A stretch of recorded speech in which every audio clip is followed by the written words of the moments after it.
Hi, Crafty Crafters. It's Dana, and I don't know what happened to the little part 2 tail end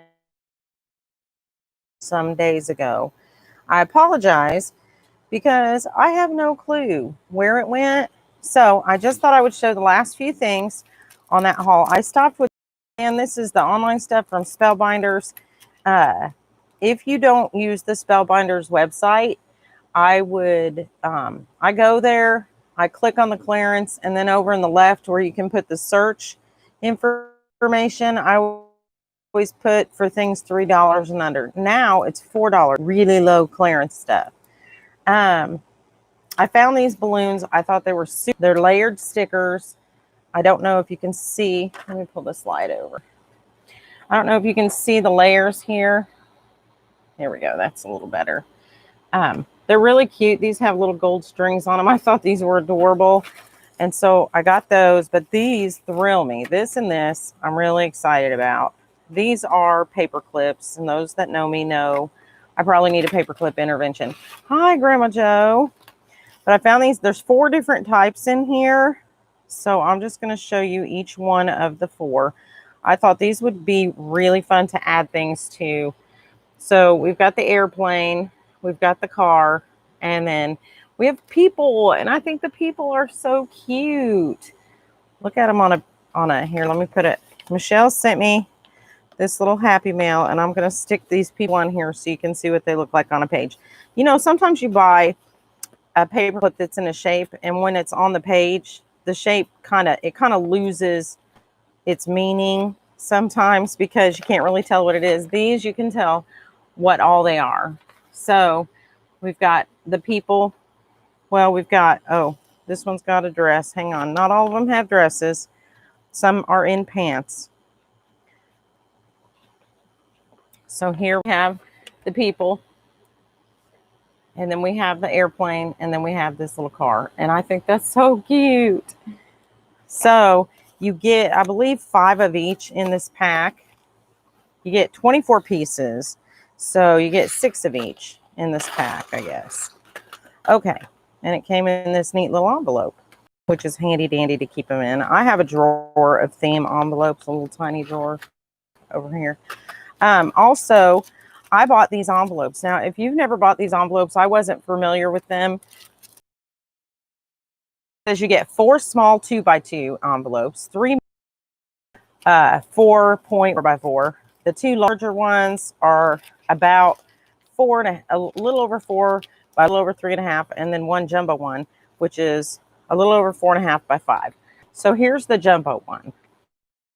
Piece of tape that you can close the envelope there, but also this peels off and they're sticky on the back. They're really, really sticky. So you can add them inside a journal or the cover to something or a small book. So you get 2 of this size, 1 of this size. You get 3 of these long skinny ones. And then it says on the package that you get 4 of these, and you do. So this was only like a couple bucks. And for as many envelopes as you get, so you get 1, 2, 3, 4, 5, 6, 7, 8, 9, 10. You get 10 of these little sticky envelopes. And again, they all come with this little closure haul from Spellbinders. Excuse my desk. All the stuff I bought is still on here. I closed up a couple boxes to mail and did not get this tape or the flour in or the tissue paper. Anyway, yeah, my life in one word has been chaotic. That's all I can say. Chaos. So I got this mail yesterday. Actually, I got it late and I was headed to work. So this is from Michelle at Crafty Beginnings. I have a feeling I know what this is about because I had sent some napkins for her to join the napkin swap. And she said she didn't have time. She was like, oh, I'd love to be in it, but I don't have time. And I was like, you know what? I'll put your napkins in. And I did. I put in her napkins. So she sent me a little note. It says, thank you so much for playing in the napkin swap, even though I didn't have Okay, so I'm sending. Oh, she said she's sending these back in return for my kindness and generosity. I know this letter's not handwritten, but my hands hurt, so I have to type. That's fine, girl. I type faster than I write anyway. Half the time, people cannot. Oh, it keeps buffering. Are you with me now? Are we good now? Um,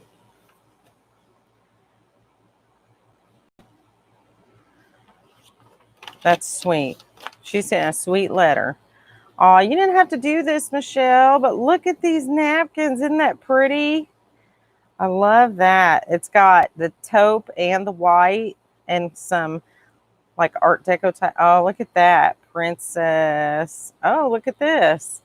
Has little crowns and this little pattern, almost like damask, but it's really pretty. Oh, look at this with the butterflies. Let me see if this is, yep, you get 4 of that. And the, are those asters? I think I'm upside down. Here, let me, yeah. And then this is cool. This would make a really good background. Oh, look at the birds and the teacups. And these are my colors. I love this. I love these earth tones. Oh, this is beautiful. Look at this. It says Chateau Boncoeur, and it's got all kinds of Italian, it looks like wine labels, and there's some stamps, and then there's a vineyard stamp down here. So that's really cool. And the butterflies. Wow, look at all these butterflies. And this is, I bet, a triple fold. Let's see. Yes, it is.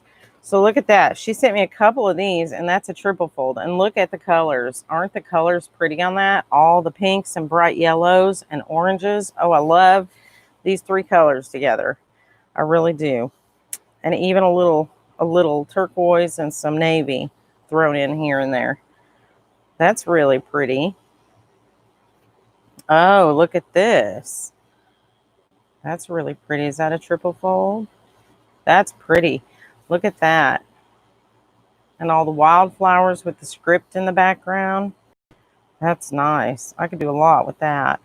Oh, look at this. It almost reminds me of the Partridge Family. Remember the Partridge Family, little partridge on their show? And again, that's a triple fold.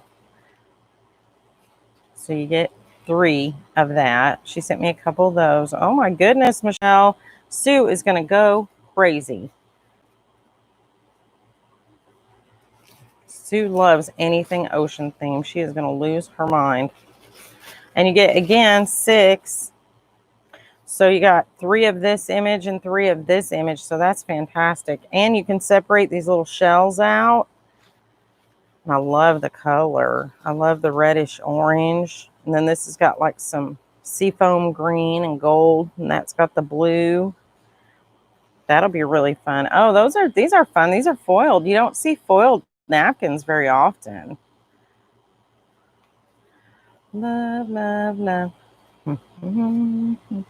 Wow, she sent me a couple of those. Well, thank you, Michelle. That was really, really sweet. That is awesome. Okay, so what have I been working on other than making a mess of my desk? Nothing. I'm sorry I went shopping now because I'm still putting this stuff away. Thank God all the napkins go in one place. Those will be easy. Like I still have the chips out here. I'm going to have a mouse or something if I don't be careful. Let's see, what was I going to show? Oh, I've been working outside. And as such, I have, I don't know if I showed you guys, I had bought some odd things at the thrift store. And that was a while back. But, oh, yeah. I bought these Zappos are really, or Zaps. I don't know why I've called them Zappos since forever.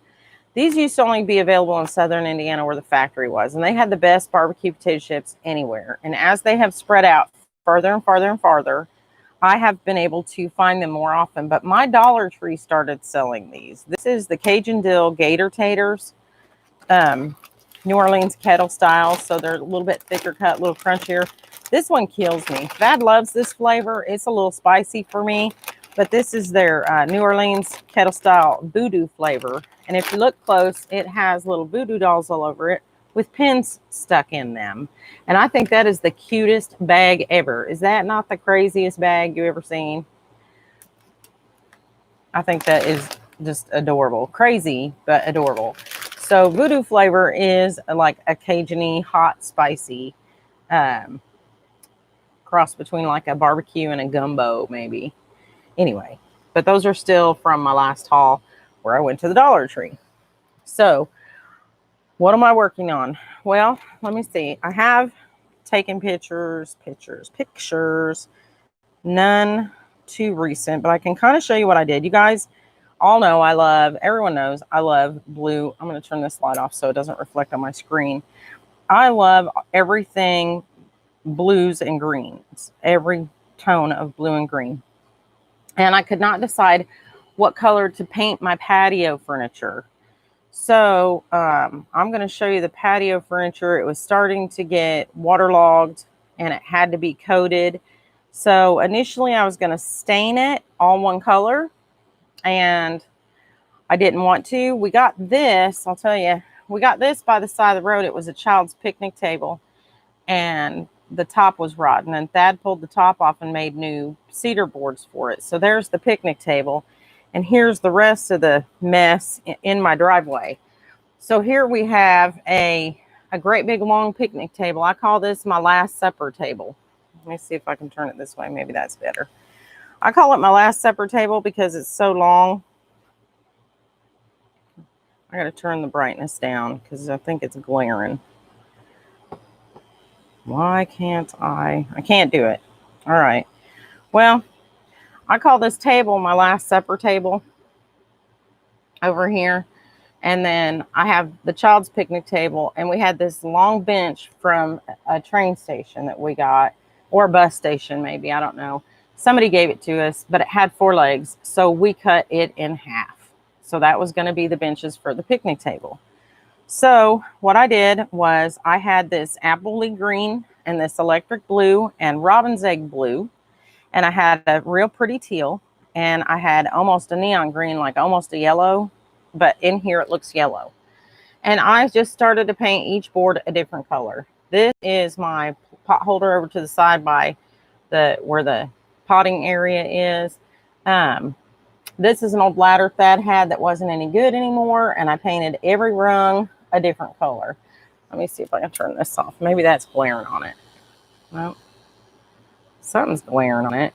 Well, let's see. Maybe this way would be better. So every rung of this plant stand is a different color. And then this sign, I bought this sign. I don't know if you guys remember that. You know what? Maybe, let me go out of this and adjust this brightness. I'm going to turn this brightness down so that maybe it'll pick back up. So I got this sign at Hobby Lobby, and I think I showed this before. Still not doing it, is it? So I like the sign, but I didn't like the fact that it had the red on it, because I don't have any red on my patio. Everything is blue, green, or that bright, like neon green. So I'll show you the before and after the sign. Here's the sign that I bought. There we go. Now it's focusing. And there's what I made it. So I basically, so I didn't have to cut out a piece of wood with all the arrows. I basically just painted over the red parts and made it all my colors. So then there's the ladder. Still not showing up real great, but I painted it like a royal blue, and the rungs are robin's egg blue, that bright yellow green, and teal and apple green, all because I couldn't decide on a color. So I used all the colors. I found this umbrella. You may recognize it from, this is our back patio. You may recognize this umbrella from Tuesday morning. I don't know why this is not. There we go. You might recognize that umbrella. That was perfect umbrella. And then on the back, you can't see the umbrellas very good. This is our back patio. and it has, I put 2 matching umbrellas, one at each end of that table. And then there's a swing that I also painted in all those colors. So everything on the patio is like the same. It's coordinating. Let me see if I can get the, well, can't really see it. Anyway, the pads are pretty much those colors. And I don't know how I keep running into this stuff. It took me several years to kind of get it together. There's a picture of the umbrella on, that's my granddaughter's table when it was done. That's the one with the rotten top. And the top is the apple green. The seats were the bright neon green. And the bottom of the table was electric blue and teal. But that's the umbrella. So we bought 3 of those. 2 for the long Last Supper table and then 1 for her table. And then, but we didn't find those at Tuesday morning. Anyway, yeah, it's my happy place for sure. So everything's all kind of coordinated with either one of those colors. And I couldn't decide, so I painted all of them because I'm weird like that. So I got these boxes together today and sealed them up to put them in my car. And I forgot this for Maria, and I forgot, let's see, this for Sue. And I forgot, where's the, I know I had the tissue, oh, here, the tissue paper. I forgot this for Maria. So I just literally was in, it's such chaos when I try to get stuff together and organized. And unfortunately, when I helped my son move out of his apartment, unfortunately, I decided to, because he wanted me to store some stuff, and some other stuff he was like, throw away, I don't need it. Well, there was a couple little bookshelves, and I said, that would be perfect for my craft area because I could set those on top of my table behind me and just make taller storage so I could go horizontal, right? Because I'm out of floor space. I don't have any floor space. I don't have any wall space. I don't have any space, period. So that led to me creating a mess, as usual, trying to get more storage. It is starting to look a little more organized back here, but it's not organized at all. And that makes me crazy. And then with everything else going on, I'm a little, yeah, I still am washing the things I took from his apartment that he doesn't need right now, like bathroom rugs. And they're pretty high quality bathroom rugs. Somebody gave those to him. One of his friends' moms. So I'm like washing that stuff up, wrapping it up, boxing it up, storing it in my garage.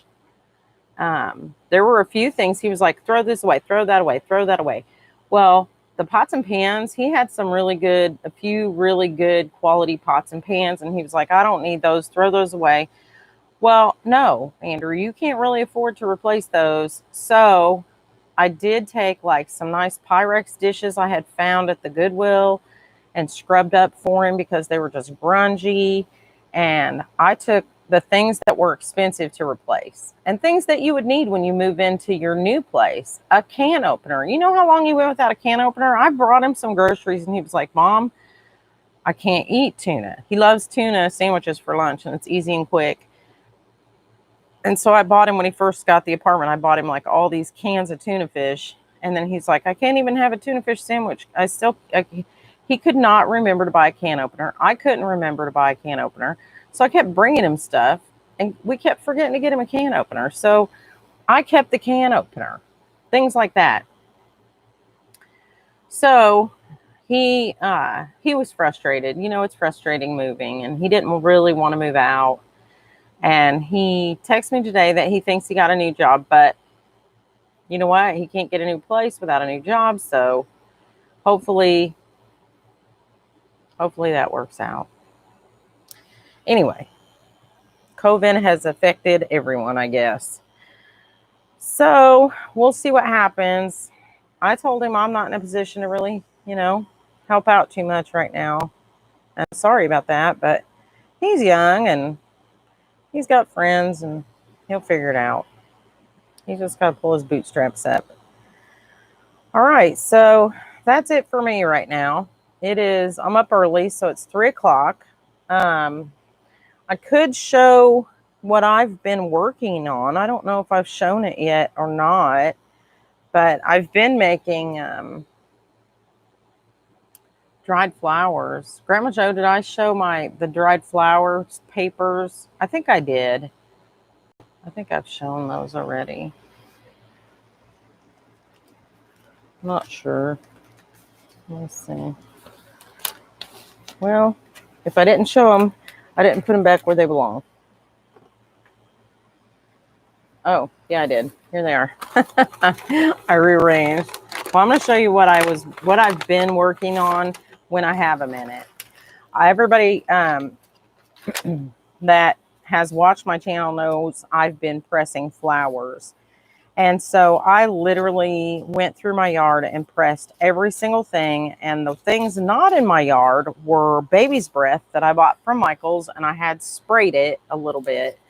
So there's baby's breath. And the other thing not in my yard was this leather fern that I got from an arrangement from a patient who had passed away. And here's some more baby's breath. Here, I'll put it on here so you can see it better maybe.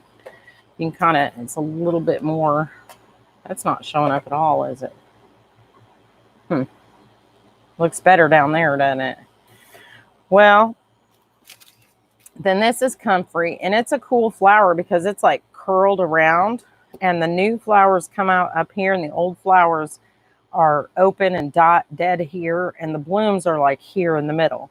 And as it uncurls, it just keeps blooming. It's really neat. So I did some comfrey, did a bunch of comfrey.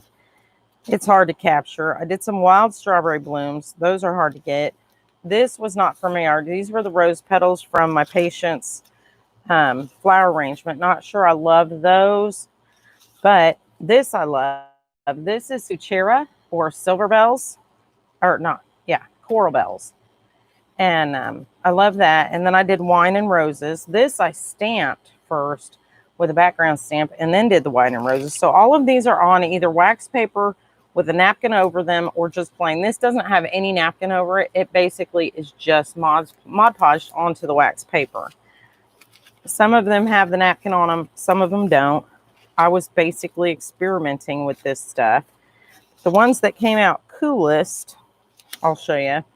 This wine and roses has this little stamen. Whoops. This little tiny stamen sticking out of the top. And I was able to get that. It pulls off real easy with the paintbrush. So some of the stamen I was able to save. Here's some. And then these are just sprays. And then here's some wine and roses leaves. I don't know if you can see that, but it's got some real pretty color. It's a green leaf with a red edge. And it's really pretty. And here's some more of the Huchera or coral bells. That's a perennial. I like perennials that offer something. This was a lilac blossom that was already dead, but it was kind of frozen in place and it turned brown, but I thought it looked kind of cool. So that's from the lilac bush after it bloomed. This is the butterfly bush or spirulina. It's a pink butterfly bush. And so those came out really good. I really like that. And it held the color good. And that's the back. You can't see the back as well. And then this was just something I found when I was pulling weeds. And I thought, oh, look, it's still stuck in the seed pod. And you can see where it curls out of this little, what do you call it, helicopter, and busts out into a tiny maple tree. And because we have these helicopters everywhere in the spring, because we have all the maple trees, I have an endless supply of these, which they're irritating. They get everywhere. They get down in your windshield and it's terrible. But I ended up having a lot of rose petals and leaves left after I dried them. Some of them turned darker than others, so they have a real interesting color. Some are pink on the edges, some are more orange. Kind of interesting. So if we end up with an outdoor wedding, I thought about, since I'm getting better at this, maybe drawing some flower petals to use as, as opposed to rice, because you can't throw rice at a wedding anymore. And rice was a symbol of fertility, and me and Thad we're too old to want to have children at this point. So, but I did have an idea that If they have a memorial service at my work for the patients that died of this terrible virus, they may have they may have a joint memorial service for all of them. And we have a huge lake out back, and I think it would be really nice to take the flowers, the dried rose petals, from one of those patients, the first of those patients actually, and throw them in the lake as kind of a symbol of, letting go, and they can become part of our property too. So I think I'm going to offer that to them um, in the event that they want to have something, or maybe scatter them into the wind, or someplace nice, maybe. I don't know. We'll see. So there's enough there that everybody could have a few to toss into the lake if they so desired, and it wouldn't hurt the fish or the ecosystem of the lake, like something else might. Okay, so I plan on sewing these and attaching them to other things. So I thought about stamped fabrics and canvases and ribbons, and my wheels are turning. I just don't have time right now. So that's where I'm at with that. Let's see what else. I think that's it. Oh, I did get a cool new book. I forgot to show the book in the haul. Okay, so I ordered this. This is 2,400 royalty-free illustrations of flowers, trees, fruits, and vegetables.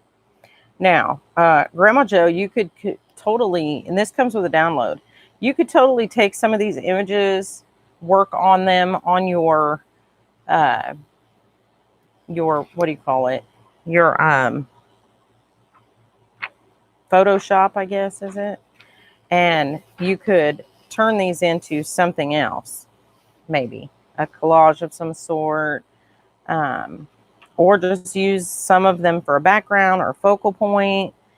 There is all sorts of images in here. They are indexed in the back. They have plants, botanicals, they have furnitures and urns and fruits and vegetables, and the list goes on and on. They have edibles, non-edible trees. What else? Just everything that you can imagine. So very nice drawings. Most of them are pen and ink. Some of them may be pencil. I believe most of these were ink, done in ink originally, because the detail is just, oh, look at him or her, or look at the child carrying the pansies. I think it's pansies. Anyway, lots of ferns, lots of seeds. There's pumpkins. There's weeds in here too. I saw Canadian thistle. That stuff is terrible. It spreads like wildfire. There's cactuses. It's a really interesting book. So you could actually take some of these images and this is royalty-free illustrations. 2,400 royalty-free illustrations of flowers, trees, fruits, and vegetables by Jim Harder. So it says inside, in working with 19th century engraved images, my intention in putting together this book has been to make available for others an ultimate resource book, having the finest available plant images of many different plant species and variety, but also, whenever possible, to offer a range or two of more alternative choices for which the artist or designer can make his or her selection. Much of this material is now quite rare and expensive if one has the good fortune to come across it. But the earliest material in this book was published in 1842, which is before the copyright laws came into effect, as I understand. So these are actually not ink. drawings at all. These are etchings, and he says by 1875 the process had become greatly refined so that it was very realistic and graphic and representations, blah, blah, blah, blah. But by 1895, this method had largely been replaced by the photographic method, which was less costly and less time consuming. So, how about that?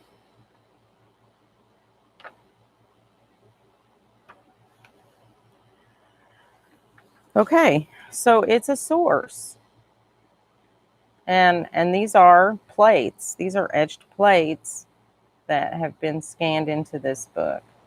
So it's a great resource. He made it for a resource. And, oh, okay. I will let you go, Grandma Joe. But consider that as something that you may use in the future. Okay. So that's it for me. I wanted to show the last of the Spellbinders items and my Happy Mail. And I think I'm going to work on cleaning this place up because it's a mess. So thanks for stopping by and have a good day. This is Dana. Bye.